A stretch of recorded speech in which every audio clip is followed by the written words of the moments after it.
ఎప్పటికప్పుడు తాజా వార్తలను అందిస్తున్న ఏపీ పవర్ న్యూస్ కు స్వాగతం. Welcome to AP power news. కాపవరంలో ఘనంగా భారతీయ వారసత్వ ఉత్సవాలు. ముఖ్య అతిథిగా అంబేద్కర్ ముని మనవడు. కోరుకొండ మండలం కాపవరం గ్రామంలో భారతీయ వారసత్వ సాంస్కృతిక ఉత్సవాలు ఇండియన్ హెరిటేజ్ కల్చరల్ ఫెస్టివల్ శుక్రవారం నాడు వైభవంగా జరిగాయి.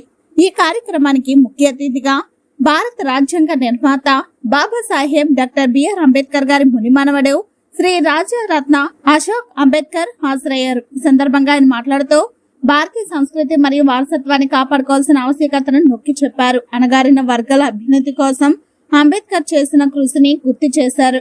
ఈ ఉత్సవాలలో రాజనగర నియోజకవర్గ శాసనసభ్యులు ఎమ్మెల్యే శ్రీ బత్తుల బలరామకృష్ణ గారు మరియు శ్రీమతి వెంకట లక్ష్మి గారు కూడా పాల్గొన్నారు. ఎమ్మెల్యే బలరామకృష్ణ మాట్లాడుతూ రాజారత్న అంబేద్కర్ గారు కాపవరం ఇచ్చేయడం ఆనందంగా ఉందని, ఇలాంటి సాంస్కృతిక కార్యక్రమాలు ప్రజలలో చైతన్యాన్ని నింపుతాయని అన్నారు. ఈ వేడుకలలో తదితరులు, స్థానిక ప్రజలు, పెద్దలు, యువకులు ఉత్సాహంగా పాల్గొన్నారు. బాబాసాహెబ్ అంబేద్కర్ గారు గ్రహించింది మరి చెప్పింది ఏంటంటే, ఈ మహారాష్ట్రలోని మహారులు కానీ, తెలంగాణ ఆంధ్రలో ఉన్నటువంటి మాదిగలు కానీ, పంజాబ్లో ఉన్నటువంటి చమార్లు కానీ, ఢిల్లీలో ఉన్నటువంటి జాటవులు కానీ, ఇంకా ఏ కులస్తులైనా కూడా ఇది మనుస్మృతి అనే గ్రంథంలో ఎక్కడ వీళ్ళ పేర్లు కానీ వీళ్ళ డీటెయిల్స్ కానీ రాయబడి లేవు. ఈ పేర్లు రాయబడి లేవు. तो बाबा साहब ने इन सारे कास्ट को अपनी पहचान करा के दी कि अगर ये नाम कहीं पर नहीं है, ना महार का उल्लेख मनुस्मृति में है, ना ऋग्वेद में है, ना किसी भी पुराने ग्रंथ में इन जातियों के नाम नहीं है, इसका मतलब ये नाम हमें अभी अभी दिए हैं.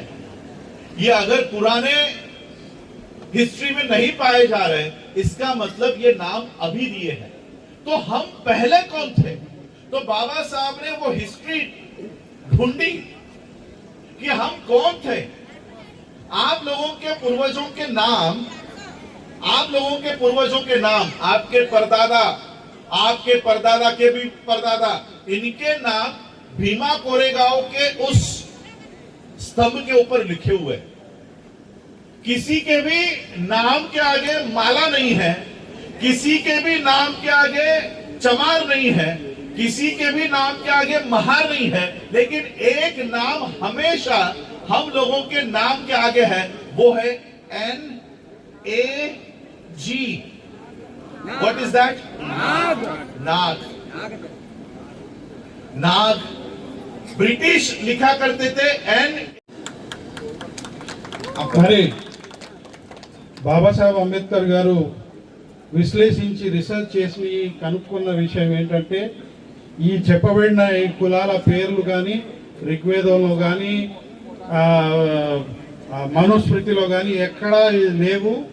మన పూర్వీకులు ఏమని పిలువబడేవారు అని అంటే, కోరేగాంలో ఉన్నటువంటి స్తూపం మీద రాసింది వాళ్ళ ఏమని పిలువబడే వాళ్ళని. దాంట్లో ఒకటి నాగ్, NAG అంటే నాగ్ అంటే నాగుపామును పూజించే వాళ్ళు, నాగుపాము యొక్క వారసత్వం కలిగిన వాళ్ళను नाग. बाबा साहब ने ये नाग लोग कौन है इसकी जानकारी भी निकाली. ये नाग लोग वो लोग थे जिन्होंने बुद्ध को, आप लोगों ने बुद्ध.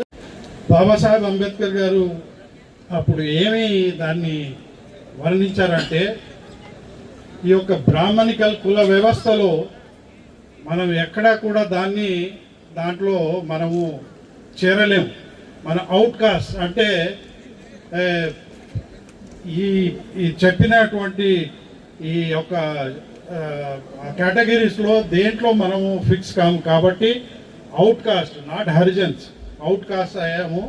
సో దానివల్ల ఆ రకంగా ఆయన దాన్ని వర్ణించాడు. बाबा साहब अंबेडकर जी ने एक ऐसे लिखा हुआ है, हु वर महार्स. महार कौन है? जैसे महाराष्ट्र की कास्ट है महार, आपके यहाँ आंध्र में कई और कास्ट होंगी. माला मदिगा यही के है, माला कास्ट यहाँ पर है. महाराष्ट्र में महार है, पंजाब में चमार है, दिल्ली में जाटव है. ये अलग अलग कास्ट है. क्या ये अलग अलग कास्ट को हम लोग एक हो सकता है क्या? మరి మహర్ అనే క్యాస్ట్ ఉంది కదా, దాన్ని మహారాష్ట్రలో ఎక్కువగా మనం చూస్తుంటాం. అలాగే ఆంధ్ర తెలంగాణలో కూడా రకరకాల కులాలు ఉంటాయి, మాదిగా అని. అలాగే పంజాబ్కి వెళ్తే చమార్స్ అని, ఢిల్లీకి వెళ్తే జాటవ్స్ అని. సో ఇది ఒక ఒక ఒక జాతి కానీ ఒక అది కాదు అని చెప్పడం జరిగింది. तो बाबा साहब अंबेडकर जी ने